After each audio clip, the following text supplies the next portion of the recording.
దేవునికి స్తోత్రం. ఈ లొకేషన్ చూసారా? చెట్లు, వాతావరణం. ఈ లొకేషన్ చూసారా? నిజంగా ఎంతో ఒక అనుభూతి.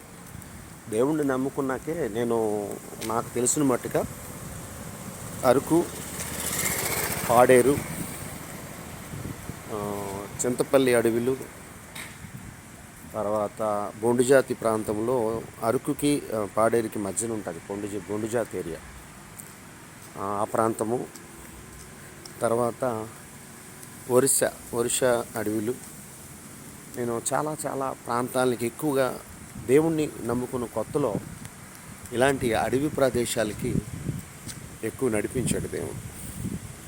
మరలా నన్ను ఆ యొక్క అడవి ప్రాంతము నాకు మరలా గుర్తు చేశాడు. ఈ ప్రాంతానికి తీసుకొచ్చి ఈ ప్రాంతం, ఈ పార్క్ బాగుంది కదా. పార్క్ చూడండి, అలా పార్క్ బాగుంది కదా, చూసారా? పార్క్ చాలా బాగుంది, అడవిది. ఓకేనా? ఇలాంటి ప్రాంతంలో నడిపించాడంటే నిన్ను నడవవలసిన త్రోవ నడిపిస్తానని యెషయా అధ్యాయం 48:17 ప్రకారం దేవుడు నడిపిస్తాడు. ఎంతమంది అయితే వీడియో చూస్తున్నారో ప్రతి ఒక్కరు కూడా ఇలాంటి ప్రాంతానికి వెళ్ళి సంతోషంగా ఉండాలంటే యేసయ్య ఒక్కడే తీసుకెళ్తాడు. God bless you all. Praise the Lord. ఈ వీడియో నచ్చితే లైక్ చేయండి, షేర్ చేయండి. మీరు కూడా యేసయ్యని నమ్ముకోండి. Praise the lord.